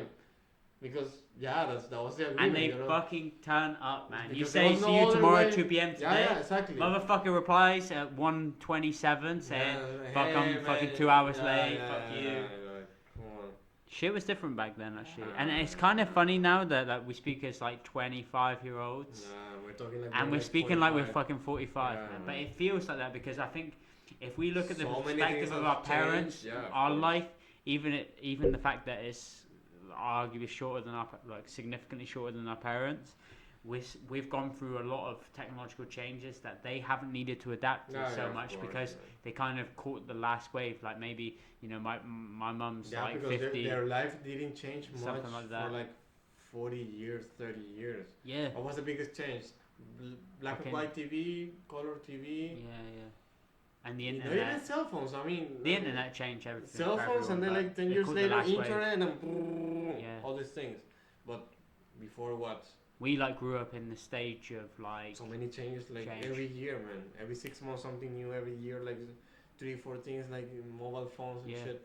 Man, I remember. Hey, do you remember- I had like one of these Motorola phones where you had to take out the antenna yeah, I remember to be that. able to talk to somebody, like you know, Yeah. with the flip thing, Yeah, antenna, talk. I remember my Come on. I remember when I was about 11, I got my first phone, but basically my uncle, like he was in the Navy and he gave me his old Sony Ericsson. Wow, so And Ericsson at that but time it was was legit. it was like one of the best one. It's maybe the second, third best one you could get. But it was a Sony Ericsson. It was you had to like put the camera. no. It was the flip out one, and then you pull the thing Ah, out. yeah, it was And older. you was but the screen was like this wide, Yeah, right? yeah, It was yeah, tiny, yeah. but it was a really good phone at the time. And I just remember like my parents were like arguing and being like, "No, you can't have this. Like, It's too much. It's just too much. It's just too crazy. Like, why does like an 11-year-old need a phone or Yeah. something? Maybe it was even younger than 11. Maybe it was like 9 or 10. I was like 8, 9, when I got my first phone. I remember. But to be honest, I Second think grade. it's like, I mean, obviously I'm not a parent, you're not a parent, but I think it's become quite normal now to introduce phones from a younger age. I think it's safety purposes, so many right? kids like taking an iPhone. They seem to be like they know everything. Yeah. You know, like wow. It's kind of crazy. Like I was I on don't know, the really, I don't know how to. following that sentiment, man. I was on the U-Bahn the Yeah. other day in Berlin, like coming to work, and this woman, like young mum, she was with her 2 children, and she started filming her 2 children because they were doing some funny shit in the U-Bahn, like dancing and stuff. I was laughing, and I was just watching them, and she gave the phone to her like maybe 4-year-old son. And the 4-year-old just started whipping through it, like bam, bam, bam, clicked on the they know video. everything. And I was thinking, damn, like if you gave me this phone in 1998 when I was 4, What the fuck? I would have been know, like, it's too what the fuck much. is this dog shit? Yeah, I would throw it But away that's and go yeah, play with my yeah, friend. exactly. But that's the thing, like, fast forward 20, 25 years or 20 years or something, and everything is completely different. And I guess that's the way it should be, really, as well. Like, because it's like evolution if you think about it. It's like improvements, everything, like catching up with latest things. I just don't want to become one of those guys that says like, back in my day. But it's already, come on, what we're talking about now. But it's like, we're talking about back in my day, but we don't talk about our day as being like, the greatest. It's like, it's different.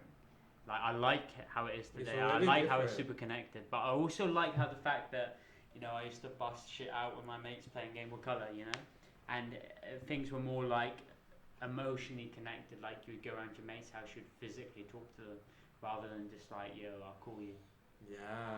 I'll call you pros and cons, 12. Right? Yeah. Wow, that was the thing, And okay, I have to go tomorrow. I have to go home, because my friend's gonna call me at 12. I'm gonna do the things. And it happened. But if I meet, for example, I remember when I go into my street, like going home, and see one of my friends, from the neighborhood, like, yo, what are you doing on Saturday? And it was like, I don't know, Wednesday, Thursday, whatever.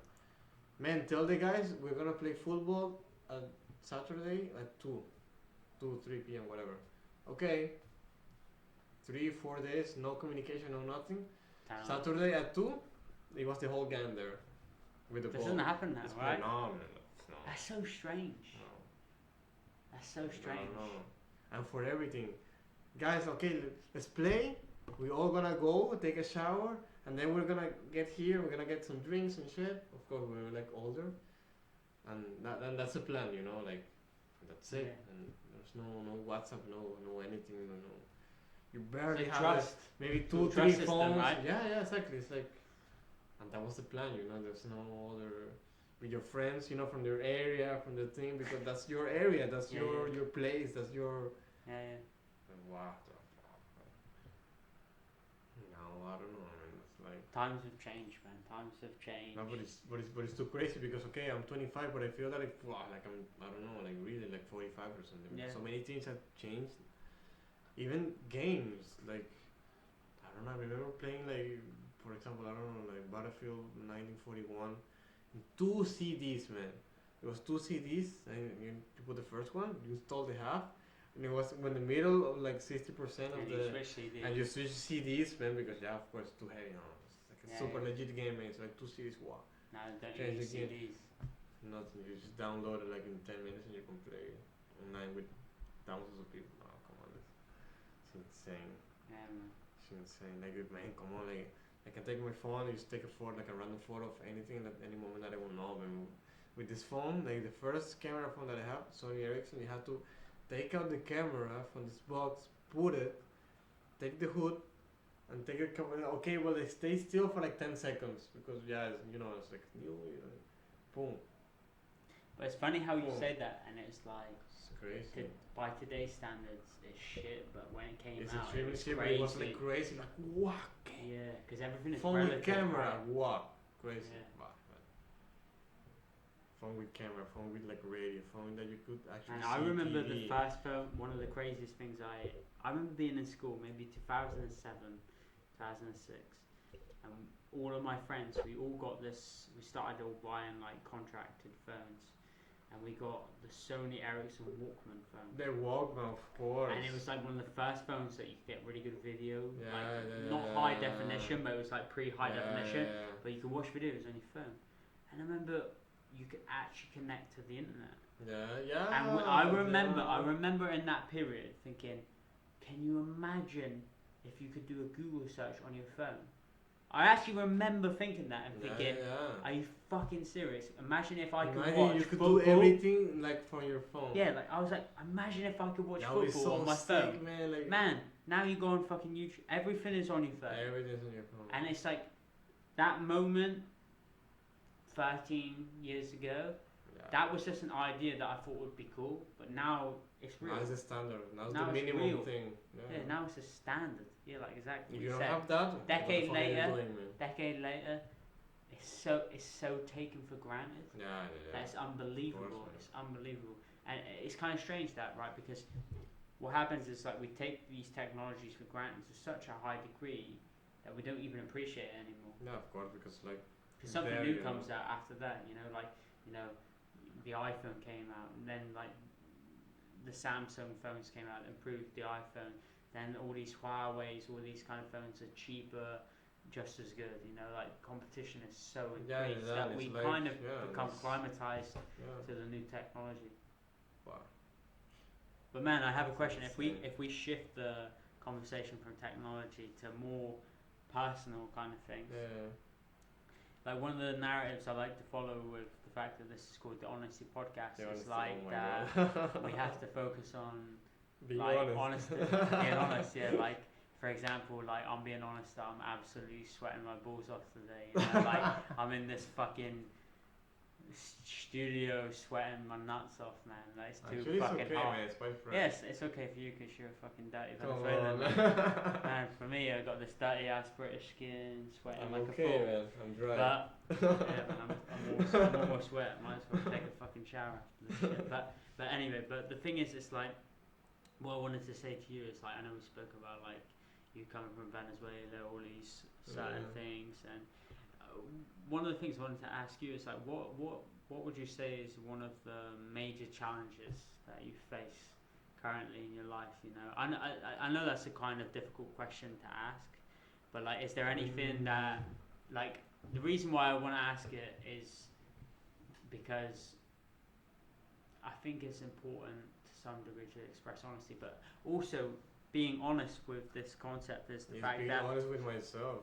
being honest with yourself, but also the thing is sometimes I don't like to ask this question because I think to myself it puts you in an uncomfortable situation. It doesn't put me necessarily in an uncomfortable situation. So maybe if I ask you a question, right, you can ask me a question after, because then it's fair, I mean, yeah, In- but I mean, in- it's in not actual- uncomfortable at all. No, but it's not That's uncomfortable for you, but maybe it'd be uncomfortable for other people. So let's create a rule, right? Yeah, Now that maybe this can be sure. implemented later, that if I asked you a question like, so what's your major challenge that you've had to overcome, maybe in your life or in recent history, then from that you can ask me a question, Okay. or you can ask me a question first and I can answer it first if you would prefer. I mean, I can answer, no, but because I mean, yeah, come on, like everybody, I think they have challenges in life, and of course, like relative, right? But of course, my biggest challenge, I mean, I don't have like it's not like a specific moment, that I can say, okay, this is my challenge, but it's like an ongoing thing. Yeah. Because I think it goes beyond my actual, like what I'm doing with my life and everything. But of course, like we all have. I mean, it's relative also. I mean, because I can say, for example, a challenge right now. I don't have a password. It's like really crazy and fucked up to get a new one. But I mean, of course, taking it to the broader picture, I think, yeah, of course, like coming here, being like 8,000 kilometers from my country, all these things are going on there. My mom and my dad, that is basically all that I have there.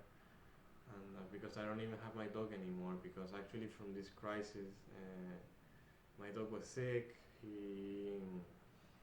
Of course, in a country where it's like so hard and so difficult to get medicine for normal people, imagine getting medicine for a dog. Yeah. And he had to get some medicine for a treatment, special treatment, and it was impossible to get it. I mean, we only got like half of it, like only like a small part.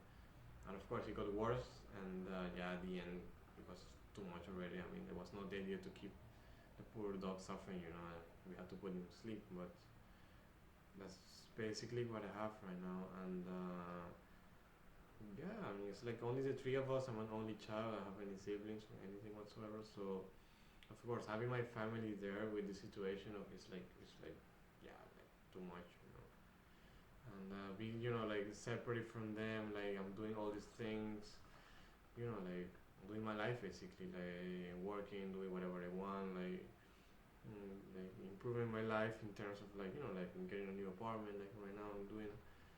And of course, having all these like achievements and not being able to like share them like properly, like 100%, because of course if you have like a new place, what's the thing that you can, well, for example, from my view, like come on, take your mom, dad, come here, I'm gonna show you my place, like here, it's nice, you can do.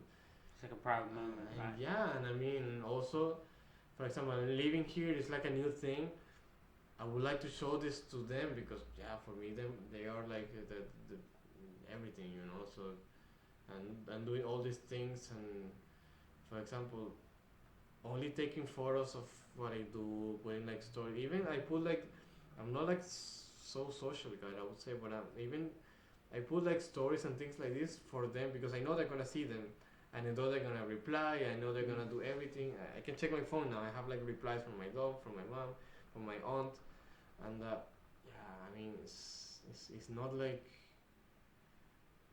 I just can't detach like 100%. I mean, it's impossible, right? So I would say like my biggest challenge now is like actually like prove myself, because I already think that, I think I'm doing well, like, in life in general. But I mean, it doesn't feel like complete. It doesn't feel like 100% because I need to prove them. They need to see. They need to touch. I need to take them to places. I need to show them things so they can actually, like reaffirm that I'm actually doing good. So I mean, it's like really like hard and tough because, for example, they are like also struggling to get a new passport. I'm struggling to get a new passport. It's really hard to take them from there. And of course, my dad's politician. It's like really hard. I mean, it's not like you can just take a plane and come here. You need to take I don't know how many planes. The tickets are so fucking expensive, like 2,000 euros per person. And even though you can say, okay, I can have the money, I can bring them here, so still you have like a lot of things that are like, like stones on the way you need to take away. And I mean, and like I already did so many things. It feels like incomplete, like I went to Venice. I mean, I went to Venice with them already, like when I was a kid. Well, of course, now it's different, man. Come on, now I would like to have like a glass of wine with my dad, with my mom and stuff. Come on, like it's different. I went to Moscow, I went to Russia. My dad went there, but it's not the same, It's like, I went, I also went, what do you see? I also saw this, but it's not like having like more. And of course, time is passing, right? And that's the thing that I would say is like hitting me the most because I mean, my dad is like 65 already, like 66. My mom is 55, no 66, 56. So come on, I mean, time is passing, and I'm here already 2 years. It's 2 years that I like no parents actually because they're not here. I cannot share anything with them. I cannot do anything with them apart from like just sending photos, doing FaceTime once per week maybe. And I mean, I don't know when I'm gonna have the chance again. And probably if I have the chance again, it's gonna be like what, like 2 weeks, 3 weeks maybe. To go home, you mean? I mean, if I go there, I won't be able to spend much time. And if I bring them, maybe they can stay a little bit more, but not that much. So I mean, it's like really sad because like okay, I'm here and there, but then like of course that's how life is. I mean, when you grow up, you need to detach, let's say, but also I think it's a little bit of the latching culture. You're like even more like close to your family. It's not like once you're like 18, even before you just move out. No, that's not like, we're really like familiar. We're really like really close. And come on, man, like I feel that I even though I'm 25, I feel that I didn't enjoy my parents like to the fullest, like 100%, because also the crisis was going on. So it's not when this stage of the crisis like super super super crazy, but like even before, because of course once you see the crisis coming, it's like okay, maybe of course I'm lucky to have the chance to go, like to go to Europe, to go to the United States a lot of times, like going trips and everything. But then it was like okay, maybe we shouldn't go, this year. Maybe this year is gonna be better, but actually next year is not better. Next year is worse. And okay, maybe let's take it easy. But of course, there are like a lot of experience that I could have, like experience with them, and I couldn't because of the crisis. Everything was affecting. Like like for example, we sold this house when I spent my childhood. And yeah, when for example when we sold that house, it felt like a total loss. You know, it felt like pretty bad because it was like our house, right? I mean, why we had to sell it? But it was a rational decision because at that moment we sold the house for like around $100,000, and now that house could be like 10,000 maybe, I don't know, something like this. And you know, this decision that you have to make in life to actually make your life, you know, not as bad as it could be. And yeah, like it's not optimal. And yeah, of course, it's really sad because yeah, I mean, anything can happen, right? And when you're having this situation, this country, when all these crazy things are happening, you never know when something could happen. I mean, it could be good, it could be bad. And yeah, I mean, I'm here, they are there. They're basically all I have. And I mean, it's really like kind of sad and kind of fucked up if you think about it. But I mean, I would say that's a little bit that I got from my dad. Like, I always think like in the worst case scenario, but yeah, I mean that you always have to think about it, right? Because it can always happen. And yeah, I mean, I can even think about if something happens to them or something, man, I would, no, that'll be too much. And yeah, but it's not like, for example, we all know people like in office and everything. Like, yeah, just gonna go home, like, you know, 2 hour flight home. Yeah, just go for the weekend. I can go every week. No, man, it's not like this. It's not even like I have a friend from Colombia in my master, for example, and yeah, I can go. You know, I'm gonna go.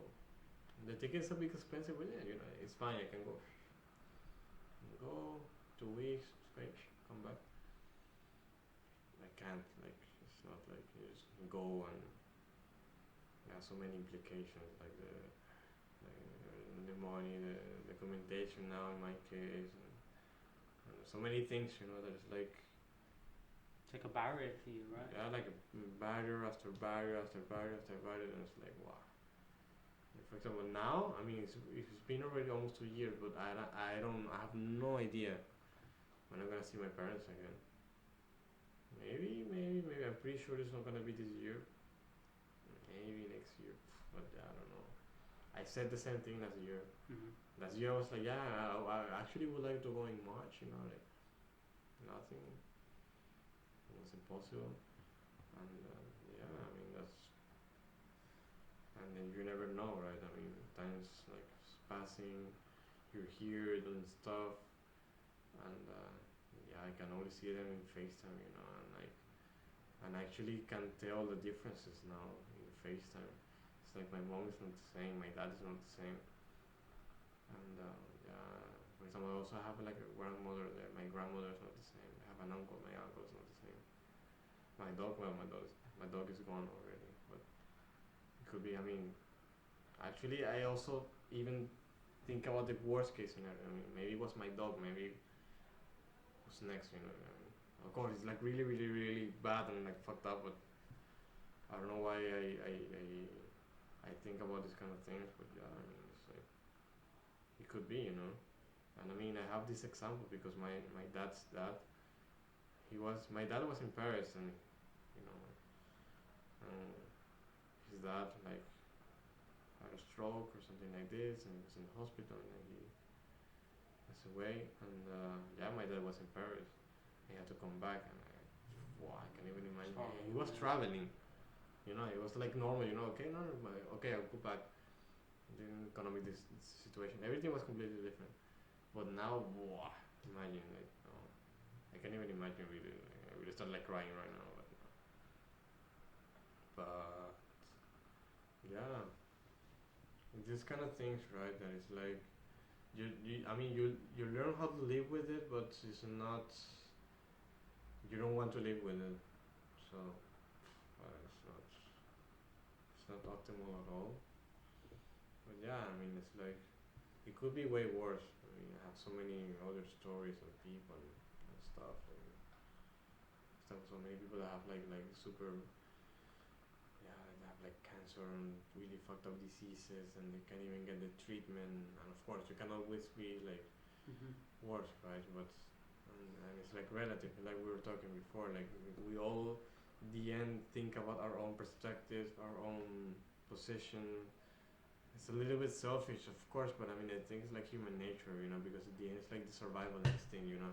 I want me and my people to be okay. I mean, I want to be like close together. We were like, okay, fine, but yeah, like it's not like that. And even though I made like really good friends here, and like really like enjoying my work, everything that I'm doing here, and I have to say I'm extremely lucky because I talk with so many friends, I talk with so many people. They're like not doing what they want, not not at all, like not enjoying life how they should be. And I'm doing basically whatever I want. I can travel wherever I want. Of course, not with the passport thing, but I mean, last year I traveled like crazy, and every time I wanted to travel, I just travel, you know. And yeah, I really have to admit that I've been like really lucky, and I just want to. That's why also I have like this vision of like, okay, I've been like really lucky, and man, I really want to. I want to help other people also, you know. And it's like I don't. It doesn't feel good to just. I'm gonna. Yeah, I'm the gifted one, you know. Like I'm here and like. No, man. Like I mean, if I did it, other people can also do it. So it's like a self-conscious, like in a broader vision, you know, like not only your family but also people that it could be random people, it could be people that you don't even know. Like for example, we do this like a solidary chain thing. It's like kids are, of course, I don't know them, but I know that I'm helping them, and that's what fills me up, you know.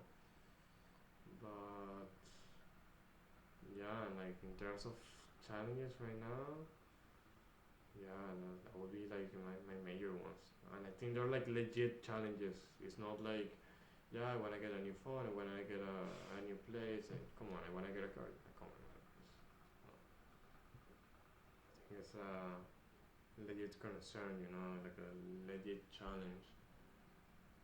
Because, yeah, I mean, like, we all have our own struggles, of course.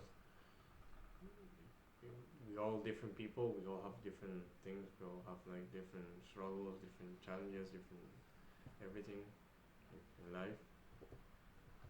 But yeah, I mean, I think I never met. I mean, of course, like some other friends, of course, but I never met anybody like apart from me and the people that I know that also live in this situation that they have this not even close to what I'm living.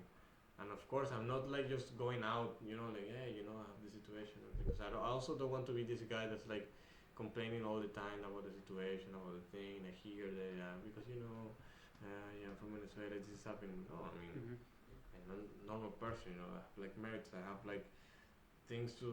I can compete, you know, with like I can do things.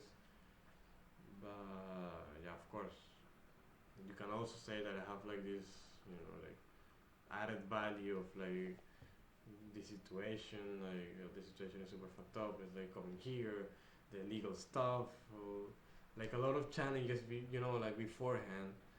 And I'm here and like competing with people that have everything that I have now since they were like born.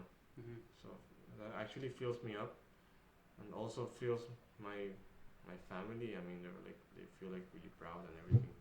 But of course, I mean that's like okay, it's nice, but I really want to like also like to retribute to them to like all the things that I did that they did for me, and yeah, all the sacrifices and everything that applies to have like like a kid, like the education. They pay me for like the best school, the best one of the best universities and everything. And come on, I really feel like I haven't done enough, not even like a tiny bit of what they gave me, and that's also why I'm like rushing because okay, we have this situation, right? Time's passing, and I feel that I haven't like I need to give them like as many things as I can before they like. So yeah, I mean that's I really feel that like running behind the clock because I'm like okay, time is passing. okay, I'm doing things, but I really want to, like, do like as much as I can, everything for them now, and then okay, me is fine. I'm already fine, really. I don't care. I really want to, but yeah, for them, everything, and then for me, we'll see. It's okay. But yeah, man, come on, like they deserve everything. They really don't deserve to have to have their last, yeah, like this final phase of their life, like this. Come on, like no, no, I really refuse for them to have this.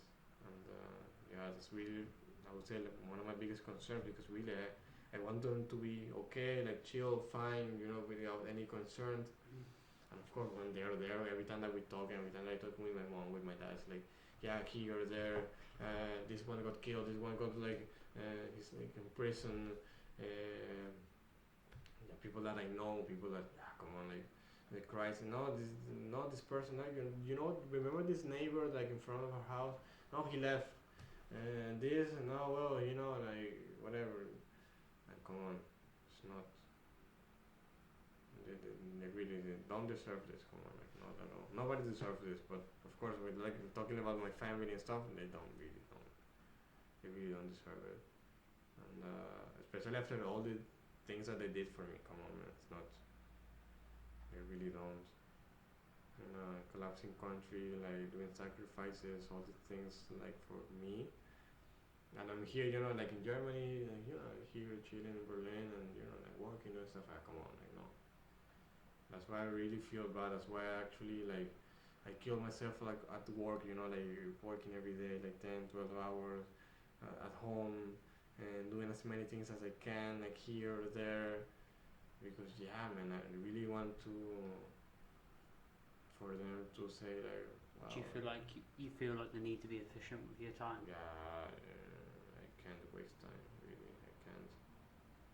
I really, don't let myself to waste time, because no, my time is passing, man. It's like I see it like in FaceTime. It's like, man, you're getting old, and yeah, then it's like this, and then and that's crazy. I don't know if like normal people have this concern, but like at least for me, it's the biggest thing. Wow, it's like. I think that's the thing, right? It's like maybe like I think it's Shakespeare can guarantee this is right, but the saying that standing on the shoulders of giants. Ah, yeah. And yes, I don't forget Shakespeare. It might be Shakespeare. No, but I know the quote. I know. Standing on the shoulders of giants. Yeah, exactly. Yeah. And it's like the idea that like your parents are like the giants in your format, and like they've given you this platform. But then there's also another concept that's called like the pay it forward concept, and it's like the parents, they're the giants in this case, and then they raise you and they allow you to stand on their shoulders, but then it's your responsibility for when you become now it's the opposite, man. Now it's the opposite. Yeah. I feel responsible already, and I really feel like, wow, like with this pressure, Yeah. I mean, but maybe it's not supposed to be a pressure, because maybe they don't need it. Yeah. But man, I really feel it. I already feel it. I really, really, really, really want. I need to. Yeah. Yeah. It's like a drive. It's like my top priority, like in general. Like, it's not like no, yeah, like making money. No. Like I want to do everything like them first, and then whatever me. It's okay. I'm gonna be fine. I'm already fine. But yeah, come on. Like, I can't. I mean, I can't share my life in FaceTime. Man, come on, like no. No. Yeah, here, yeah, my mom is in the kitchen. Here, yeah, remember the thing? Yeah, for example, I have like a stuffed penguin. Yeah, my penguin is here, is still alive. Like these things, like I don't know. It's really hard to like just detach, and also because you're like forced. It's not like I didn't say I want to go to Berlin. Never. It was like a thing. No, the thing is like here in Berlin. Yes or no? You wanna take it or not? Yeah, I guess. do it. It was not like, yeah, I want to go to Berlin, start like planning and like here, there, I can look for a job here. No, you go there and do the master, and then you're on your own. Then you will see. And it's like, wow, fuck. Okay, I guess, yeah, okay, let's do it. There's no other way. Through that, and maybe like, will fix myself there, and then I will see. And then luckily, I've done everything what's necessary to be here, stay here, work here, be like a normal person here, and yeah, that's how it is, right? But I have this pressure, and yeah, actually, like going back to the question, that I would say is my biggest challenge, because any other thing would be like a really low priority, because Doesn't matter to you. yeah, like I don't know, because I want to travel. I want to know. I have the luck of already like travel to a lot of places and stuff. I can already travel. It's okay, and yeah, I just wanted to feel good and really to like retribute to everything they did for me, because it's like I think it's like it's super pure when you actually like, and I really feel this pressure, of like retributing to them. And, But do you think your parents want you to feel that pressure? no, of course not, and that's the first thing that they tell me. But It's undeniable. of course, impossible. Like, come on, like, you cannot just not feel it. I don't know how are other people, but especially here in this context. I heard so many people, yeah, for my parents, yeah, so it's so stupid, I didn't know anything, I don't want to talk with them anymore, like, and of course, I really don't know, like, in these societies, like, but there, yeah, come on, I mean, we were surviving together, like, against all these things, it's like, And that's the thing, though. What's different is that in Europe, like life in Europe and North America, life is very arguably easy, and like hardships create bonds between people. And like for me, like comparatively, like my life's never been difficult. Like I've always had food, I've always had water, I've always had, stability in terms of finance. Whether that's like in relative terms, my parents weren't very rich, but like still, but relative still. to other people rich. I think it's something like if you earn more than 30,000 euros a year, like you're in the top 1% of the planet. So actually, when you think of it like that, most people are in the top 1% that you probably know or speak to. So it's like really, when you think of it like from that perspective, it means that pretty much 90% of people that you're probably friends with are in the top 1% of the wealthiest people in the world. Yeah, for sure. But yeah, I think it's also it's the biggest challenge, right? And I really hope. I mean, things are going like slowly, like in this direction of like me being able to retribute to them. But yeah, I feel that it's not enough, and it's not enough. Like, it's not even like 10%. Like, wow, I don't know. Yeah, something more, man. Something more. Like, really, what they did, like, wow, you can't even compare. It's too much. It's too much, and yeah, and I really feel this pressure. I know it's like a thing of myself that I've like put on my shoulders, but no, come on, man. I have to, really have to, because they gave me everything. Come on, I have to give something to them. It's not like I can't be like this. That's how it is. Yeah. Let's see how it goes. I think it's going in this direction, like slowly, progressively. And yeah. Let's see. Also for like other people to know, right? Because that's also the idea of this. Like share your story, and people can actually, wow, like relate somehow maybe. No man, like for me, like just listening, I would say it takes a lot of courage to admit.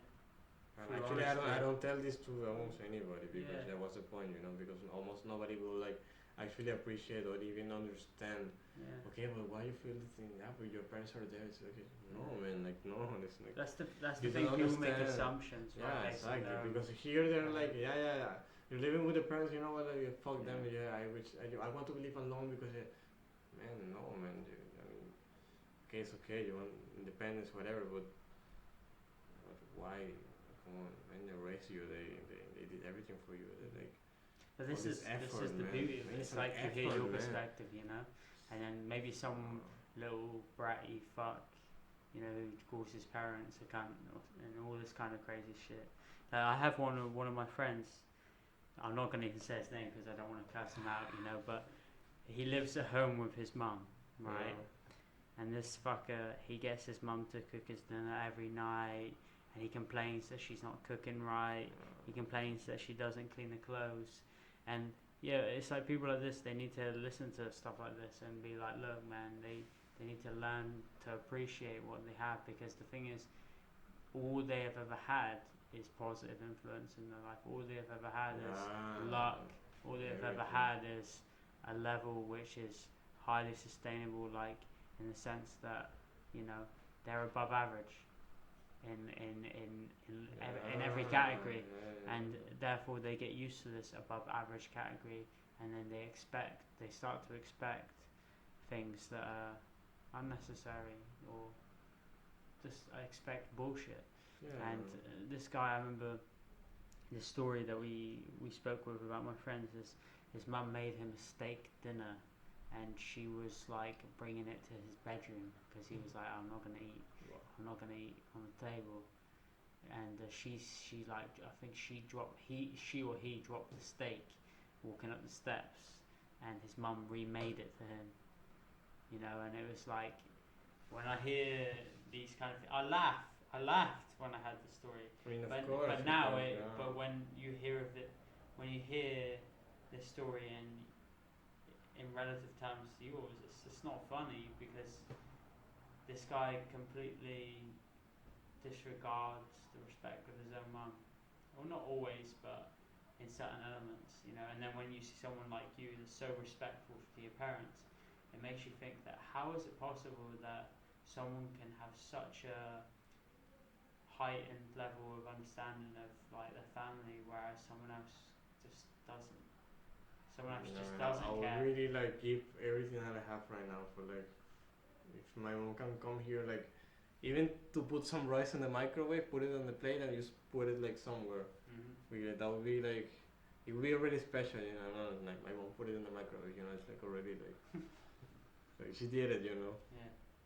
I don't know, maybe it's tuna, whatever. It's like tuna, but The what she, The classic Miguel Santafé dish. yeah. But she put the tuna, on the thing. She hit the tuna in she hit the rice in the microwave, and come on, that'll be so sick. But yeah, that's how it is, right? I mean, that's not like. It all comes down to perspective, right, man? Yeah, that's the thing. But yeah, like that's how it is, right? And But man, yeah, I understand, and I just want to say that I really appreciate your honesty, man. yeah. I mean, I think it's more very- honest than this, I think it's impossible. It's very nice because you never know. Like, I mean, I don't think this podcast has many subscribers at the moment or many viewers, because I don't really. I'm not really. Yeah, but I mean, I'm not really subscribing to that protocol as well. Like, for me, it's about just learning, getting people's perspectives, especially at the start. But it's like interesting to sit here and listen to, even though like we work together and stuff, and we've had conversations like this before.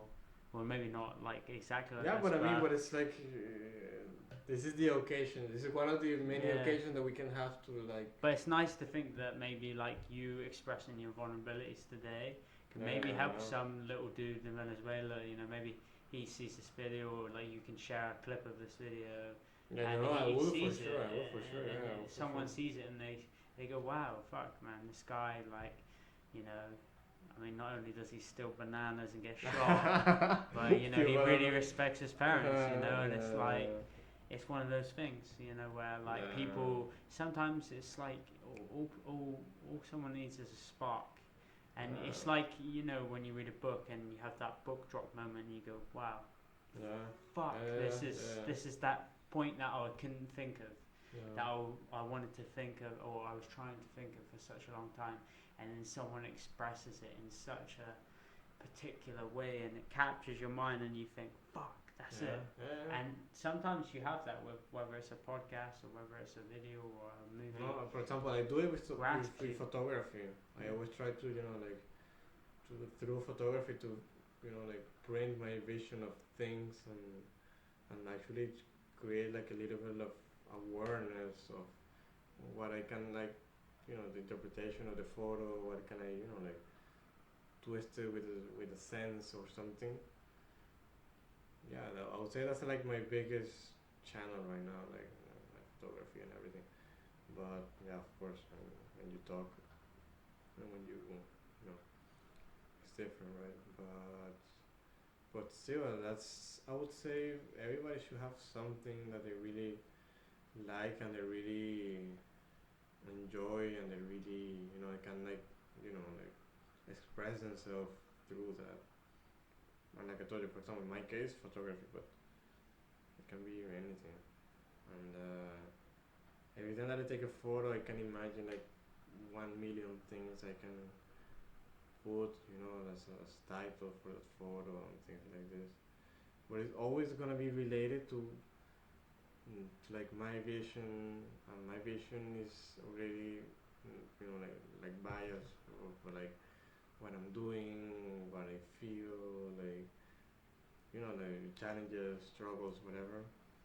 And at the end, it's like super real, and I can say that it's like most, yeah, like pure thing that I can, you know, show to people in general.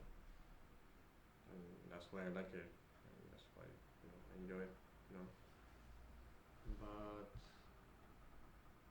yeah, maybe I guess not many people have this thing, or maybe not many people have like the vision. Maybe not many people have like the